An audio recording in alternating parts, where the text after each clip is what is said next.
Well, hello there, Sassy Hood Queens. I hope y'all are having the most amazing day. And before we jump into today's topic, I want to take a moment and talk to the person who feels exhausted. The person who is doing all the things. The person who is showing up for work, showing up for family, showing up for responsibilities, and somehow still trying to find time to show up for themselves. Because if that's you, I want you to know something. Being tired all the time is not a badge of honor. We live in a culture that celebrates being busy. Busy is being praised. Overworking is praised. Running on empty is praised. People wear exhaustion like it's a trophy. But your body was never designed to live in survival mode 24 hours a day. And eventually, the bill comes due. It might show up as brain fog. It might show up as low energy. It might show up as cravings. It might show up as emotional eating. It might show up as anxiety, burnout, poor sleep, or feeling like you're doing everything right, but still not seeing the results that you want. And the truth is, many of us have become accustomed to feeling stressed, and we've forgotten what it feels like to feel calm. We've normalized it. We've normalized being overwhelmed. We've normalized being exhausted. We've normalized pushing ourselves beyond our limits and then wondering why our bodies aren't responding the way we want them to. But I'm here to tell you this. Your body is always communicating with you. The question is, are you listening? Are you? Because sometimes the issue isn't that you need more discipline. Sometimes you don't need a harder workout. Sometimes you don't need another diet. Sometimes what your body is asking for is support. Support through better sleep, support through better nutrition, support through boundaries, support through recovery, support through learning how to slow down long enough to heal. And you have permission to do that. So that's exactly what today's topic is going to be about. Today we're going to talk about cortisol, which is your body's primary stress hormone. And we're going to discuss what it is, how chronic stress affects your energy, your cravings, your mood, your sleep, and even your ability to lose weight. But most importantly, I'm going to share practical ways to support your body so that you can stop living in constant survival mode and start creating an environment where your health goals can actually thrive. Because your body is not the enemy. Your body is responding to the environment that you're giving it. So let's talk about how to create a better one. I want to start with the basics. What exactly is cortisol? Cortisol is often called the stress hormone, but that name can be a little misleading because cortisol itself is not bad. In fact, cortisol is necessary for survival. Your body releases cortisol to help keep you awake in the morning, to stay alert, to regulate your blood sugar, manage inflammation, and respond to stressful situations. Think of cortisol like a fire alarm. When there's an emergency, you want the alarm to go off. The problem isn't the alarm. The problem is when the alarm never shuts off. That's exactly what happens when we're consistently stressed. Your body wasn't designed to be in the emergency mode all day, every day. But for some people, that's exactly how they're living. Maybe you're constantly worrying. Maybe you're caring for children, aging parents, or both. Maybe you're working long hours. Maybe you're struggling financially. Maybe you're dealing with relationship stress. Maybe you're carrying emotional burdens that nobody talks about or nobody knows about. Your body doesn't necessarily distinguish between a life-threatening emergency and the stress of modern life. To your nervous system, stress is stress. And when your body perceives stress all day long, cortisol stays elevated much longer than it should. And unfortunately, a lot of us hold that stress in our midsection. And that's when the problem began. You may start noticing that you're tired all the time, even after sleeping. You may notice that you're craving sugar, chips, or comfort foods.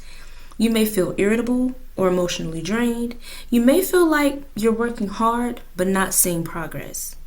And many people notice stubborn weight gain around their midsection. If any of that sounds familiar, you're not alone. One of the biggest misconceptions in the health and fitness industry is that weight loss is simply about calories. And that's not the case. While calories absolutely matter, they don't tell the entire story, because when stress is high, healthy habits become harder to maintain. Think about it. When you're exhausted, are you more likely to meal prep or grab fast food? When you're overwhelmed, are you more likely to go for a walk or collapse on the couch? When you're stressed, are you craving grilled chicken and vegetables or cookies and ice cream? Most people already know the answer. Stress influences behavior. And this is why stress management is not just a mental health issue. It is an overall health issue. It's a weight loss issue. It's an energy issue. It's a quality of life issue. And that's why we have to address it. Now let's talk about something else people don't realize. Chronic stress doesn't just affect your body. It affects your mind. Have y'all heard that stress is the number one killer? Yeah, because it literally affects everything. And when cortisol remains elevated for long periods, many people experience difficulty concentrating, brain fog, poor memory, mood swings, increased anxiety, burnout, mental fatigue, a lack of motivation. And here's the frustrating part. When you're mentally exhausted, even simple tasks feel difficult. Drinking water feels hard. Going for a walk feels hard. Cooking a healthy meal feels hard. It's not because you're lazy though. It's because your mental and physical resources are depleted. And that is why recovery matters. That's also why self-care matters. And no, I'm not talking about the bubble baths and the spa days and the massages. I'm not talking about that. I'm talking about the fundamentals. The things we often overlook because they seem too simple. So let's talk about what actually helps. Number one, movement. Movement is one of the most powerful stress management tools available. And I'm not saying you need to spend 2 hours in the gym. That's ridiculous. I don't even spend 2 hours in the gym. But sometimes a 20-minute walk outside can completely change your mood. Movement helps lower your stress hormone. It improves circulation, it boosts mood-enhancing chemicals in the brain, and it helps release built-up tension. Walking, strength training, stretching, yoga, dancing around in your living room to your favorite music. All of that counts. The goal is simply to move your body consistently. All right? So here's number 2. Mindfulness and deep breathing. I know some people hear the word mindfulness and immediately tune out. But hear me out. Don't close your ears off yet. Most people spend the entire day reacting to emails, reacting to notifications, reacting to responsibilities, and reacting to stress. Mindfulness helps create a pause. It helps you slow down enough to respond instead of react, because there is a difference. Even 5 minutes of intentional breathing can help you calm your nervous system. I'm not talking about breathing because it's just natural. I mean intentional breathing, like where you are aware of your breaths, how long you're taking the breaths in, how long you're taking the breaths out, the amount of breaths you're taking. And the best part, it's free. And now let's get to number 3, nutrition. When we're stressed out, our bodies naturally crave quick energy. And that usually means things like sugar, processed foods, excess caffeine, comfort foods. The problem is that these foods often create an energy roller coaster. You get a temporary boost and then you crash. Then you crave more and then you crash again. Instead, focus on foods that support stable energy. Foods like protein, fiber, healthy fats, colorful fruits and vegetables. And let's talk about a few nutrients that can be especially helpful during periods of stress. And one of the top ones that I love is magnesium. Many people are low in magnesium and don't even realize it. And the benefit of magnesium is that it helps support relaxation, muscle function, and nervous system health. And you can find it in foods like leafy greens, avocado, nuts and seeds, and omega-3 fats. They also have omega-3 oils that you can use on your feet. You can also put it in your bubble baths. Also, you can think of things like salmon, sardines, walnuts, chia seeds, and flax seeds. So all of those things support brain health and may help reduce inflammation. The other thing is vitamin C. Interestingly enough, stress can actually deplete vitamin C levels. Did y'all know that? And this is one reason why eating foods like oranges, strawberries, kiwi, and bell peppers can be beneficial during stressful periods. So let's talk about something that doesn't get enough attention. Sleep. There are so many of you guys who are sleep deprived. It is crazy.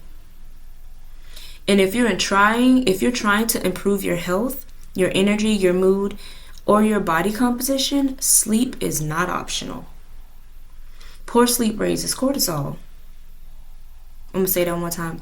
Poor sleep raises cortisol.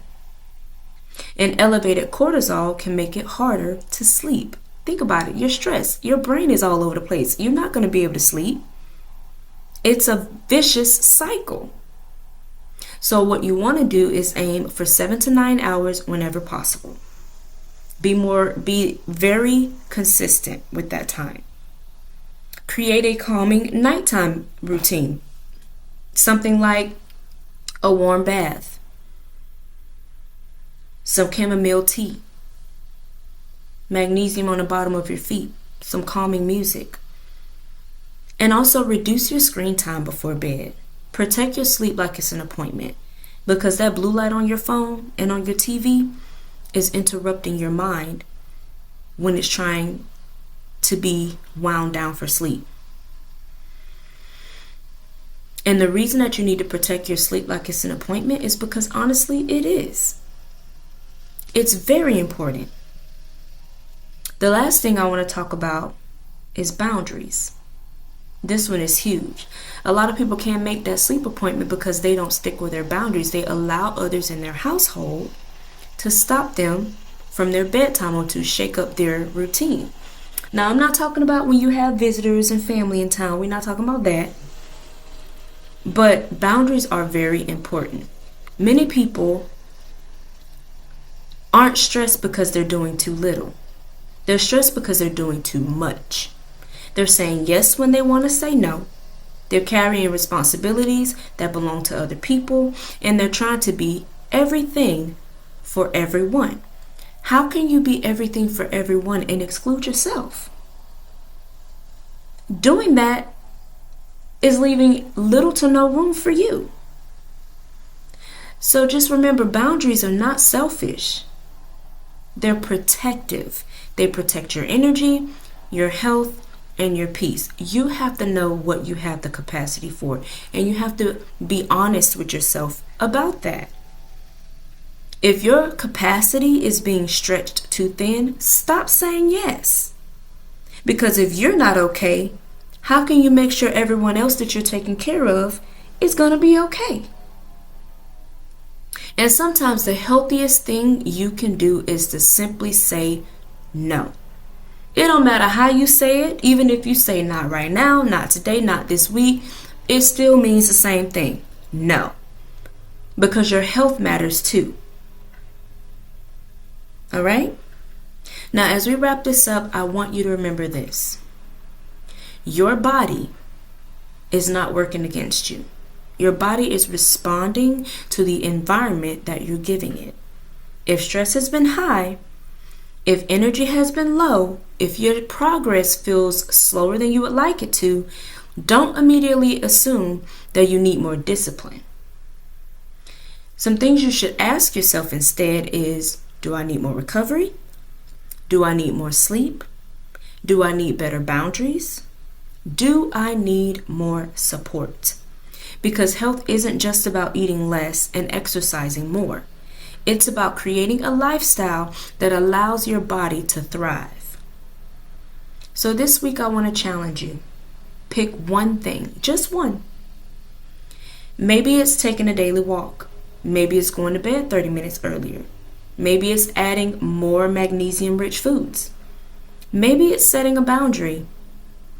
Whatever you decide to choose, just start there. I'm not asking for 2 and 3 things, just one.